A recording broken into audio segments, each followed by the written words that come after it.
afternoon. Welcome to Politica Show. Today is June 5th, and our political analyst, as always, Ilya Levkov. And Ilyusha, welcome to the show. Thank you, thank you. I hope our viewers remember us and sure wonder what has happened, why we didn't show up for a couple of months. Now we're alive, We kicking. are back today, 58 years ago, on June 5th, 1967. Israel had to fight a six-day war.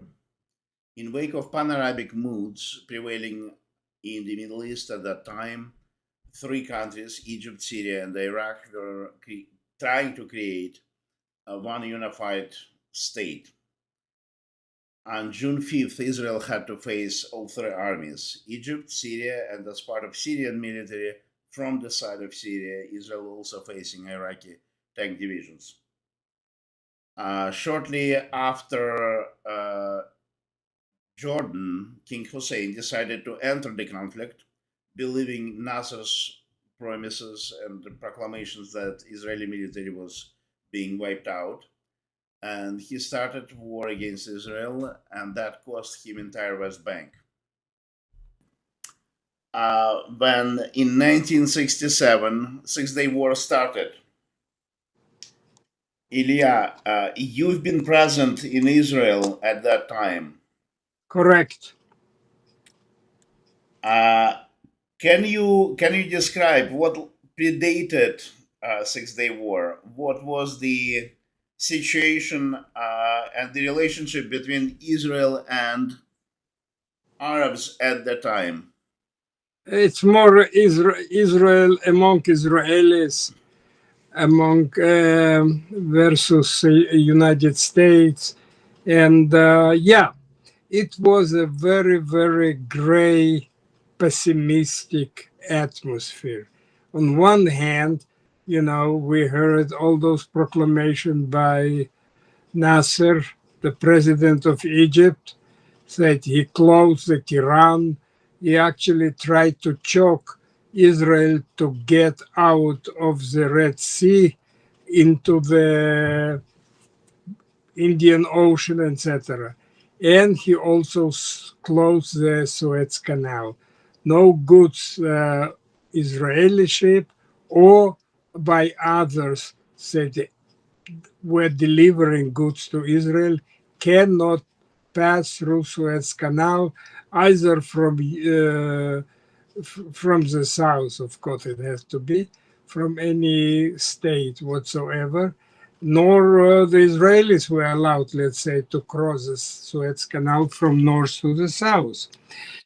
It was dire, very dire situation. Nobody was in depression, but the nation was in deep depression for several reasons. The Prime Minister Levi Eshkol was a wise man, but he was not a real leader, especially versus the Israeli generals.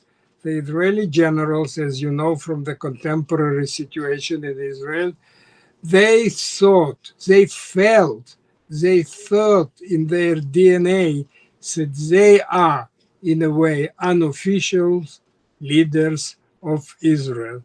Not only leaders, but also saviors. And therefore, after Ben Gurion, the Levi Eshkol, that is, could be considered a weakling.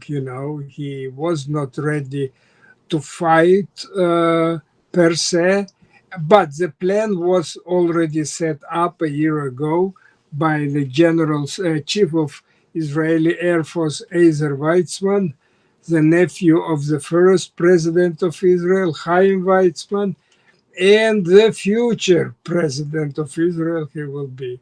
He was a Sabra Although he spoke Russian, he was in the Russian milieu in Israel, and in one of his programs, there is a program, kind of historical commemoration of life. It's called Chaim Shekaelu. This is my life. He mentioned many, many things. He was throwing words in Yiddish, in Russian, and of course in Hebrew is fluent language was as well. So the plan to attack Egypt, it was actually composed to the tiniest details by him, but he left in 1966. So in a way, this was laurels got uh, Itzhak Rabin, and he was in a way the chief of staff then, and the entire victory was perceived worldwide as his personal achievement. However, as I mentioned, I lived in Jerusalem. Already, I gave up my apartment to the Israeli army, and they were dwelling in it.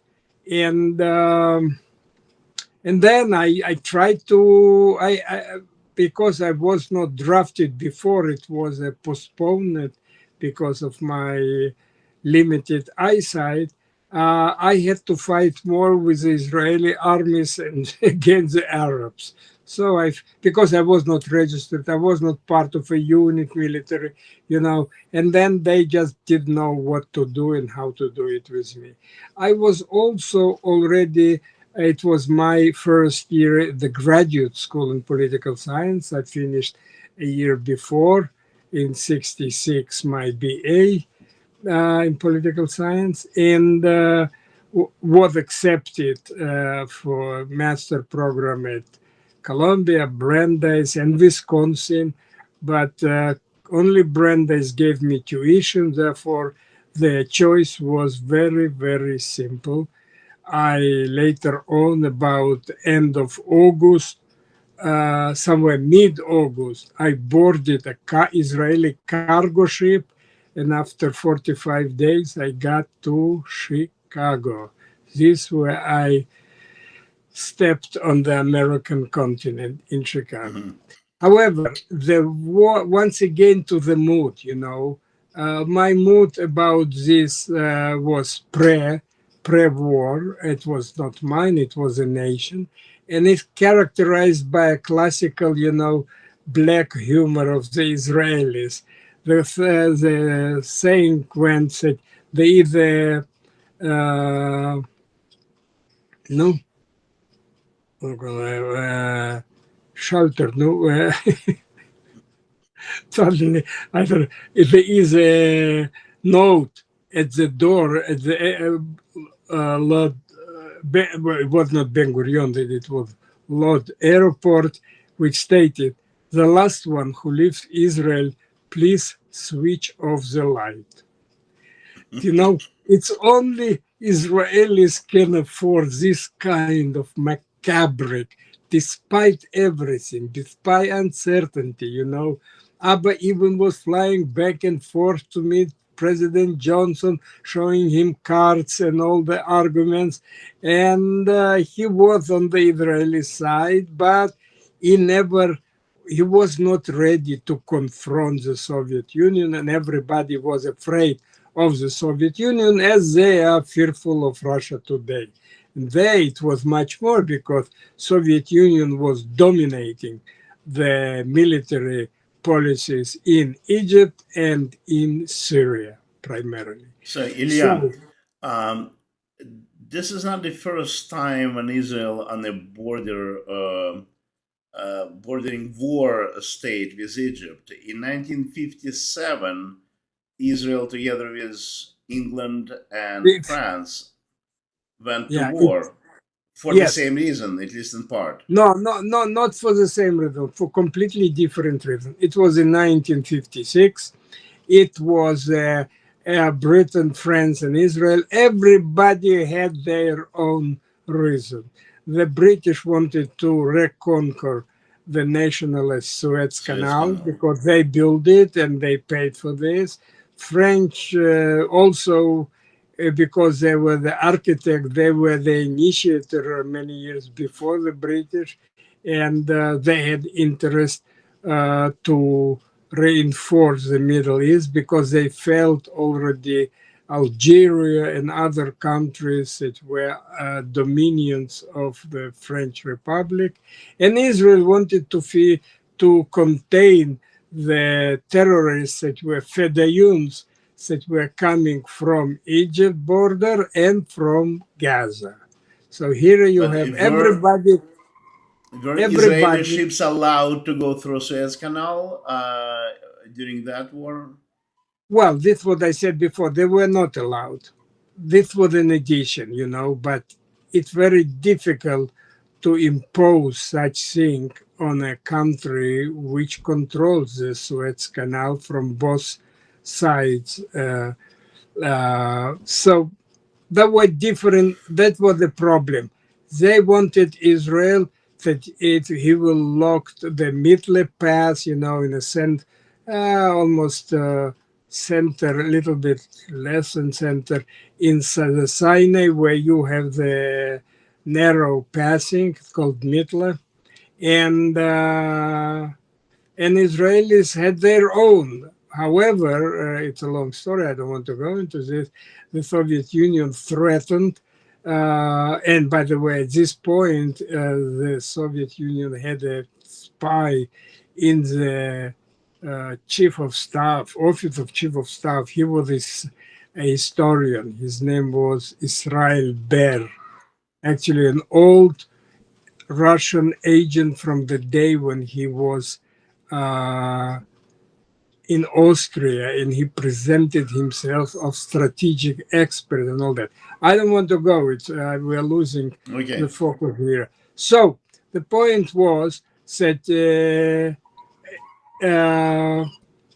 the Israelis felt lousy because they were not sure of their might, in 56 and 67 as well, Yes, they had some wind in their back because they were able to conquer the entire Sinai Peninsula in 1956, but had to give it back, They could not hold it up because the Americans were very, very actually against this operation of 56.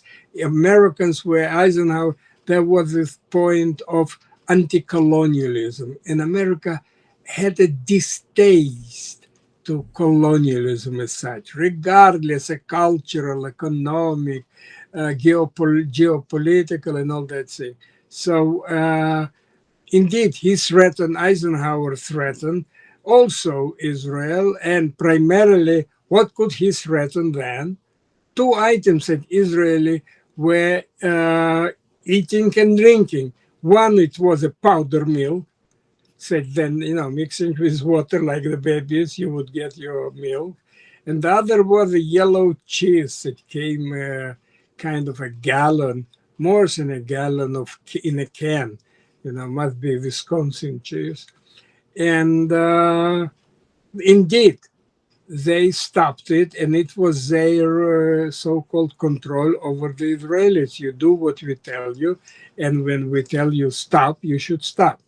So this was the story, but 67 war was different. You see, 67, it was kind of for the first time, Israel became actually the smallest and the young and the weakling country suddenly as a master of the region. In 67, there was no force, and in those days, Israel dominates military the region. Israel never used it, as he never used even nuclear weapons that they had in the 73 war, 1973. But it was known that Israel, you don't initiate wars with Israel unless it's of political value. And indeed, Sadat began the 1973 war The matter of fact, there's a great book by Bruce Brill. It's called Deceit of an Ally. Bruce worked in the NSA, and he knew a week before the Yom Kippur War that there would be, the Americans knew that there would be a war. However, they didn't inform the Israelis because there was a confluence of influence from Henry Kissinger. He didn't want to have a clear-cut total history of Israelis because then there would be a problem to get to a compromise. And even there was a big debate who tried from time to time to sabotage the delivery of the shells for the artillery and shell rockets, even for Israeli Air Force also needed. And it was on two fronts, and it was also a very, very dire situation. I was already back in New York at this point in So 73. I'm trying to understand, Ilya. Henry Kissinger put a stop in sharing of this Well, intelligence it didn't. No, no, information. no, no, no, no, no, no. Don't use the word "put a stop." It was always very, very settled. Suddenly we don't have the delivery. The Europeans don't allow us to use our storage in Europe. We have to bring it from the United States. Listen, it's done always in subtle way. Although there is an objective reason to this. However, it was a fight who indeed was doing this so-called sabotage. What some people blame Al Haig, who was the Secretary of Defense, and the other one. um where he was not, I'm sorry, he was Secretary of Defense under Reagan. I forgot it precise. He was in the White House Council. And by the way, the Kissinger became Secretary of State about 6 weeks before the Yom Kippur War. There are two books. There are two books on this. Well, on both of these wars. One is I forget it. Michael Oren wrote a book, a dissertation and a book about Six-Day War. I think to this day it's the best book, especially when I reread it, I don't know, 10 years, 15 years ago. I was shocked. I was shocked how little I knew. It just point out you can leave, but within the event, you be participant. You will be going to sleep with the radio and listen. And yet, when I read that book, I said, wow, wow, wow, how much I forgot in best case or didn't know because of uh, some events took beyond my ability. There was no TV was just beginning then, in Israel. Though it So, began. at what point Israel definitely knew that the war is coming and when it's Well, happening? we talking about the 6 day or Yom Six Kippur. days, 6 day war. 6 days, yeah, 6 days. No, the 6 days was imminent because all the speeches of Abdel Nasser, which said we will choke the Israelis and throw them into the sea. Listen, it's a hobby in the Arab world to throw Israelis into the sea. No, that's, yeah. Please It's forgive me been there for for a my while. sarcastic, yes. However, let's go to the what happened in that 6 day war later on. That is, uh, Israel was excited. I want just to tell you a little bit about it. The minister of defense, who was brought from outside uh, into the into the government, uh, did not care at all about Jerusalem. He said, "I don't need those bunch of religious people and all the stories about the temple, etc., etc." And he really didn't care and didn't send And actually he was delayed the occupation of Jerusalem, and later on, as a matter of fact, it was a good thing, because when the troubles started in the Golan Heights with the Syrian, it was of help. So Israel had its divisions near Jerusalem and could reach it within a day. So it was luck on the side of the Israelis that they were able to move the tank divisions to the north. However, I would like to summarize it on a personal note. 3 points about the personal note. I sent you that story about my classmate, a close friends in my high school, but this was not high school, it was a kind of a youth village. It was south of Haifa, some 12 kilometers, and um, and he was killed in Jerusalem, awaiting, actually, the whoever knows Jerusalem well, Nevi'im Street. It's now near that Ministry of Education. Next to it, there was nothing at that point, and he was killed awaiting his order to cross the border and go. The other classmate of mine as well, so with him I was very tight. We live in a, there were 320 kids in the 4 years, freshman, sophomore, and junior and senior. And so we worked every day for 5 hours and studied 5, 6 hours. It was a very, very great place to grow up, especially, and they were all Sabras practically, and I was the only newcomer who barely knew Hebrew. So, no, not in 6 Day War, I'm sorry, this was in 57 after Sinai. So by that time, as I mentioned, I already completed the BA in the university and began my first year in as a graduate student, etc. So those two people, that one of them is a prominent. He was a medical officer, and he was killed in the Hill of Ammunition, is known, this part in Jerusalem. It was most hectic war of this 6 Day War.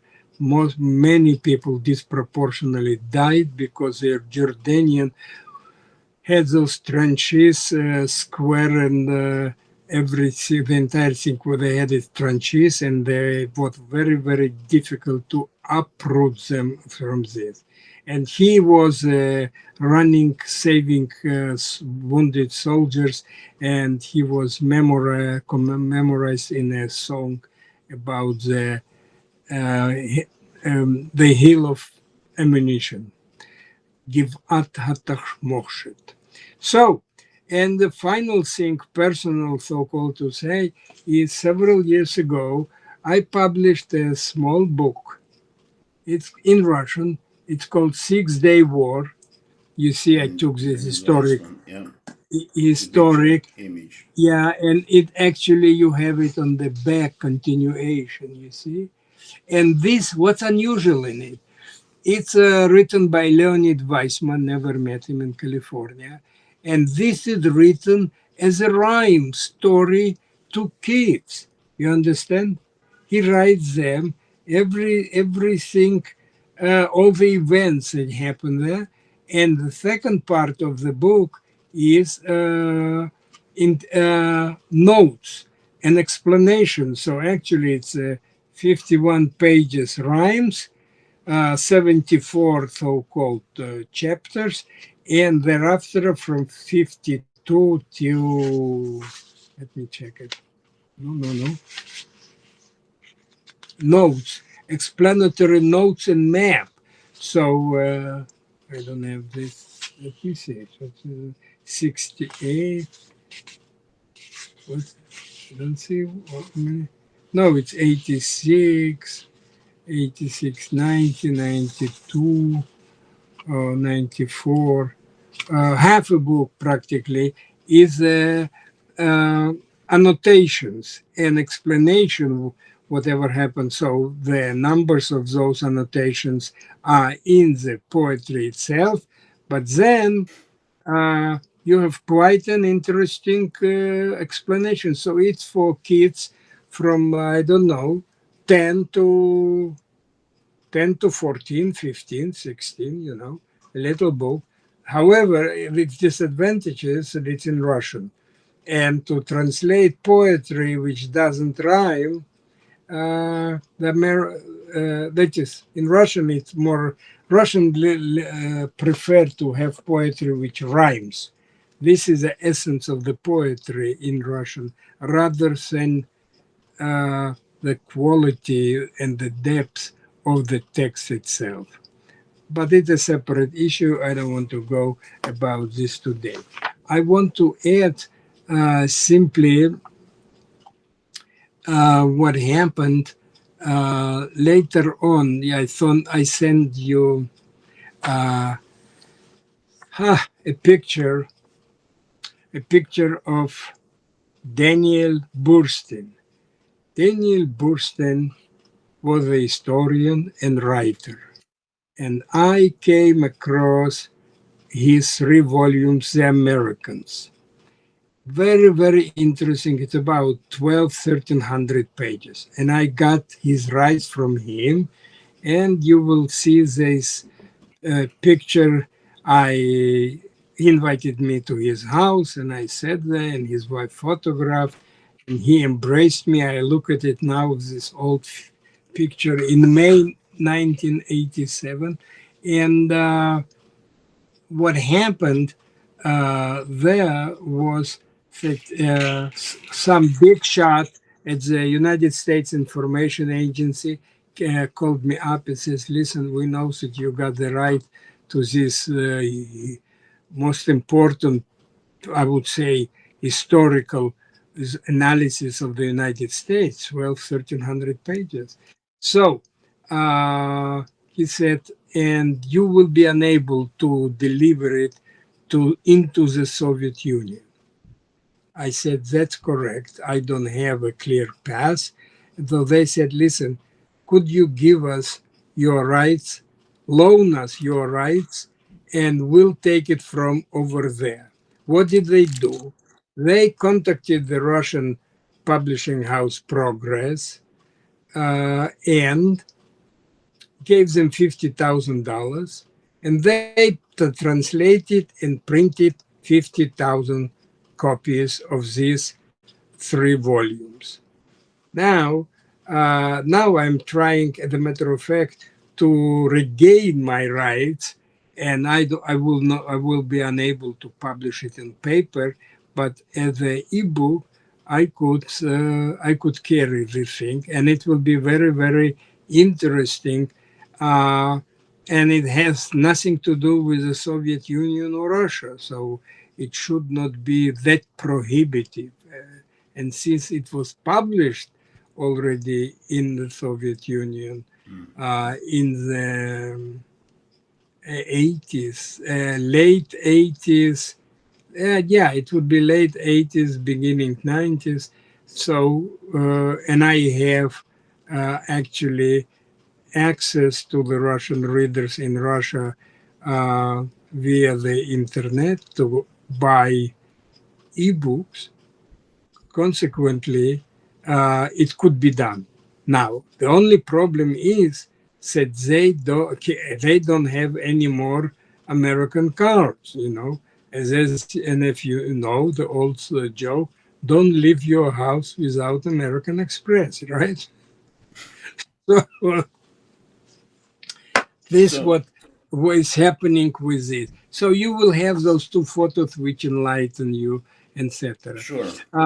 There was the other Um, one, I couldn't find it, but I would like to touch a couple of things uh, about the they're systemic and important. And I know most of the people don't use a proper term which is defines the those territories, what is called Yehuda and Shomron, i.e. the West Bank, and including Gaza. There is such thing in the international law that territories called disputed. There are about 15 countries or 15 points where between different countries where such situation exists and it's being disputed. Listen, it was the same thing later took place, let's say, in Cyprus. Cyprus was Greek until the Turks Tours. occupied the northern part and it became divided, and it's still in the area of disputed, the same, and many other things. So those disputed status is very important to comprehend what's going on in the Middle East today. It's not occupied, preoccupied, etc. Actually, it has the only framework which is based, can be considered as the base, is uh, the mandate of 1922, which the League of Nations granted to the Great Britain uh, um, to To manage, manage basically. manage the budget. Yeah, how? Because there was never a state. There was no state whatsoever. The only state that was the Ottoman Empire, but Ottoman Empire has. Lost the war and Yeah, they implosive, lost well on the wrong side of the war, World War One, and then they got into politics, etc. And thus, they cut the areas which were the mandate from the river to the east, it's a big chunk of territory. And when they had a relative of Saudi Arabia who they want to pacify, and this relative didn't have a state, so they created Transjordan and gave it to the Jordanians. There were about, at these states, there were maybe the same number of citizens in Jordan as in the Yishuv, in the pre-independence uh, is state of Israel.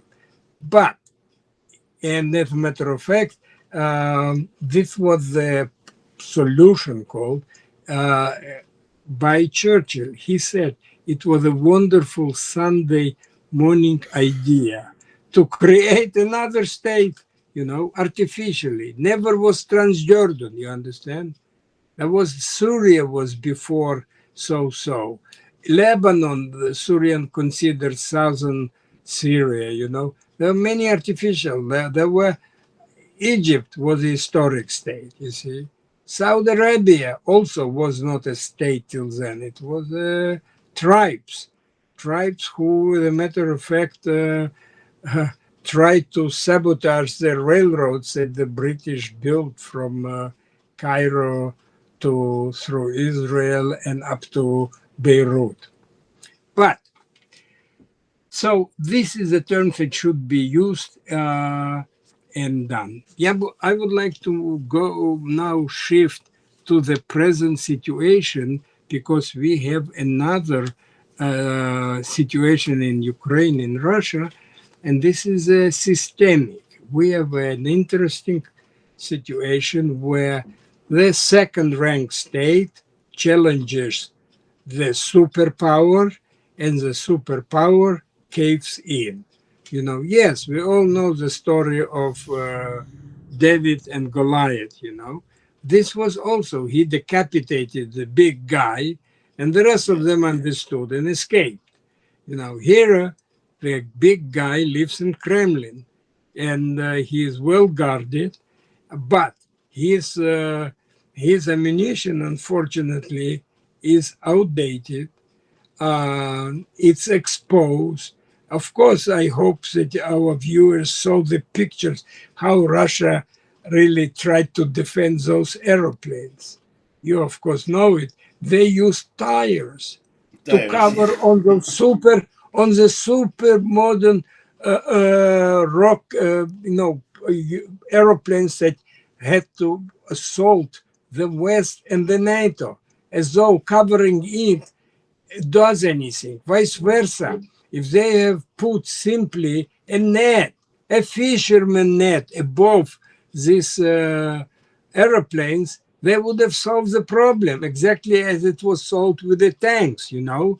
Now, when the drone drops a grenade on the tank, it would get onto the part which is the softest, and even if this open, it could be bombarded and stop the tank itself, because people inside will get the shock of the grenade.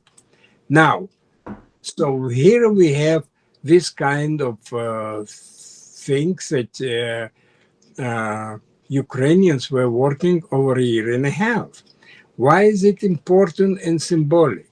Because when President Zelensky visited the White House and Trump and Vice President Vance gave him tough time, saying openly, you don't have a good cards in this game. In a way, buddy, just listen what we are telling you and do it, you know. What's interesting is that Zelensky knew about this plan, and he couldn't say, and he could not brag. You understand? He couldn't say, listen, put your secret plan and I'll put you my secret plan. We shall know who is more creative and who is more diligent to confront its enemy who tries to bombard, destroy him from the face of the earth. So, so that thing was very, very interesting. And now everybody is thinking, look what Houthis did. They blocked the international commerce by having a couple of rockets that they received, not produced, received from Iran. You understand? So Yeah. at this point, there's more to that. Look at this. What if the West Bank now will try to send 100, 200 drones from the West Bank to Ben Gurion Airport? They could easily create such a havoc. It could be imitated, you see. So luckily, Israelis have now the laser hammer, which is cost peanuts, and it could be easily also be destroyed. You know, again, it's a fluke. Suddenly, we see the technology of the weak partner or weak actor, and now this threatens not only the mother Russia, so to say, and other places, but Israel, and suddenly Hamas doesn't have to send rockets. They send 10,000 rockets. They would set, 5,000 drones. They could have created, if they had it before, you see, they would have created much more havoc, terrible havoc upon Israel. Not to mention Hezbollah, which also relied on the previous stage of technology, also rocket, a short, medium, and long range. You understand? But in general, what we see is there is a changing in the situation. That in order to win, you don't have to be almighty. You simply have to be, first of all, be wise, has chutzpah, and dare to challenge the superpower. I just want to tell you one personal aspect of this. As you know, the operation with those aeroplanes and bombarding called Cobweb. 3 years ago, I published a book by a Ukrainian, in his autobiography, which is called Cobweb, in Russian and in English Cobweb, and in Okay. Russian is Pautina, whoever understands. So it was rather interesting that by a fluke, of course, I didn't know, I didn't plan, I couldn't plan, but this is really this techno-military revolution. Uh, as I mentioned, it started with a Rogatka by King, it was not King, then David, and then other innovations. But Israel already plays a so-called uh, uh, David. By the way, King David, when he escaped from Shaul, the first king, he escaped, you know where? To Gaza. And he learned there, and the Gazans were not Arabs, they were from Phoenician, Greek islands. And they were advanced in soldiering, creating steel, and he learned how to make steel from the Gazans. So, is from there on, as we know, we have Israel in the last 20 years. I know, listen, the drones, I know personally because my brother dealt with this in a factory. I don't want to, it's known, but I don't want to name it. And 20 years ago, and I visited and I saw the tiny drones, that can enter through a half open window. There are drones that in a shape of a snake, Yeah. they work and they just photograph and transmit what do they see, etc. And of course, it gave a push to the Israeli development of many inventions. They became the leaders. The leaders, new tanks completely. You see, Israel in those days when I came to there were no Israeli tanks. There were some remnants, so a few tanks from Great Britain or Czechoslovakia. There were rifles, it's called Stalin provided. He provided never direct himself. He provided it via Czechoslovakia. And all the rifles that Israelis used, most of them, 90%, were the Nazi rifles that were produced in Czechoslovakia when they were conquered by the Third Reich. So it was, in a way, there is a statement when they make the breeze, circumcision that bedamai chayu, and in your blood will live. That is, in the meaning that growth start with a payment for this, for the Brit Milah, but circumcision, or as is this beautiful movie, I hope some of you should find and see it. It's called Lies My Father Told Me. It's about, 45 years old. Beautiful Canadian movie with an Israeli actor. And there, the girl, the girl and the boy, I don't know, they're toddlers, and she asked him, what is the circumstances? She cannot pronounce it properly. And he said, it's when they cut your penis and give you a name from a Bible. Beautiful, touching movie. I advise you to discover it. Lies my Ilya, father told me.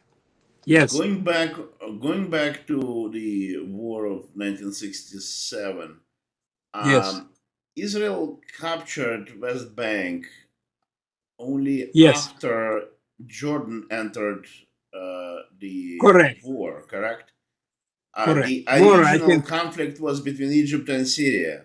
It was Egypt and correct. Syria at the same time attacking from two Yeah, fronts. because they were united. Look at this.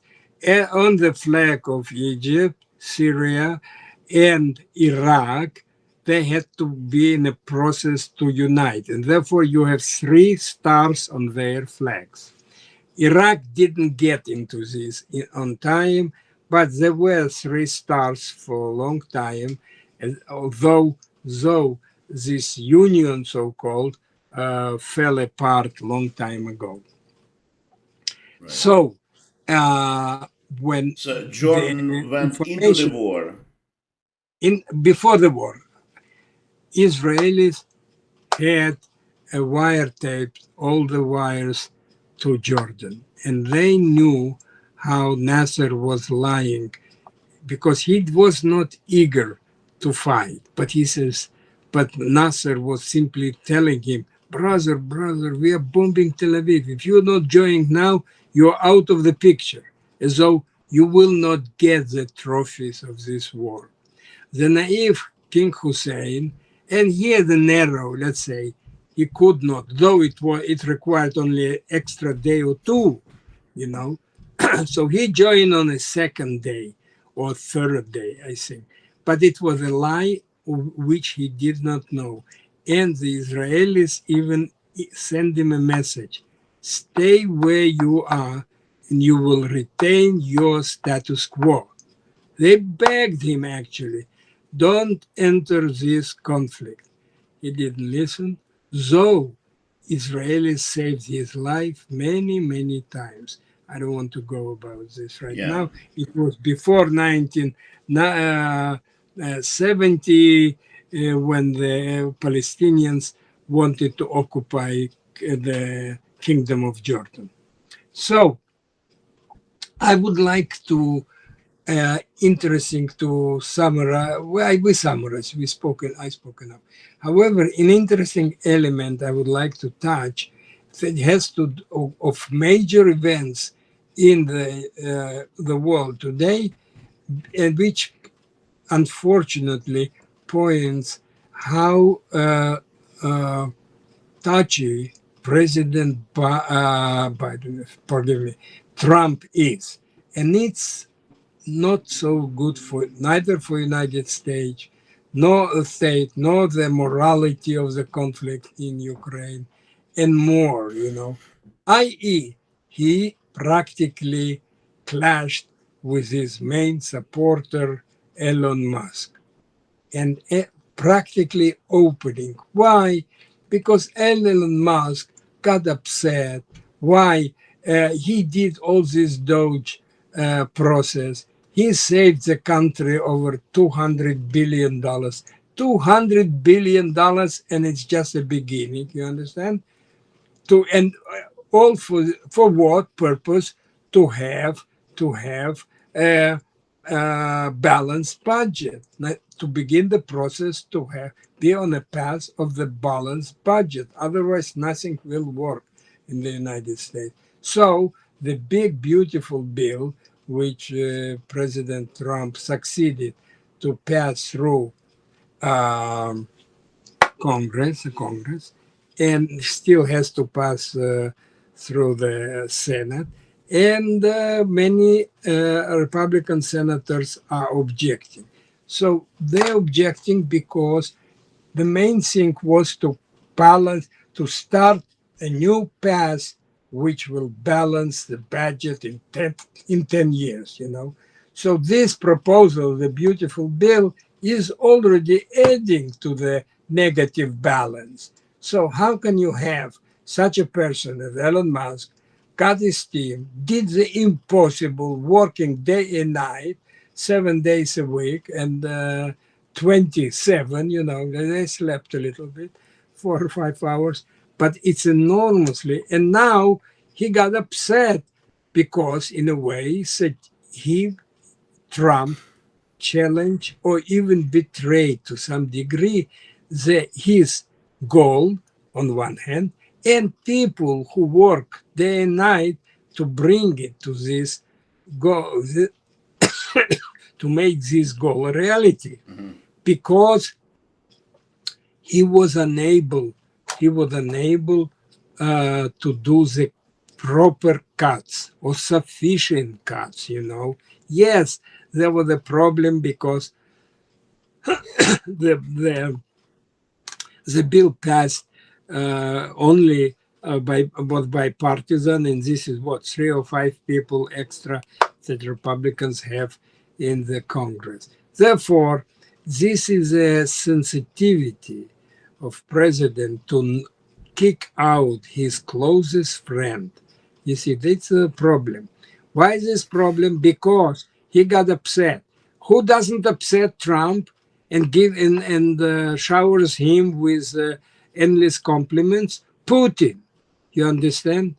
So whoever showers on him compliments and doesn't create a stressful situation, though the situation was created not uh, by Trump but by Putin and Biden. You understand? So that's a possible. This is we have. You see, we discuss history, we discuss cases, we discuss new technologies, but they always, very often, it comes to the emotional uh, state of the mind of the leader, especially when this leader is a very powerful, which dictates, could in a position to dictate to allies and enemies what to do. Listen, how many times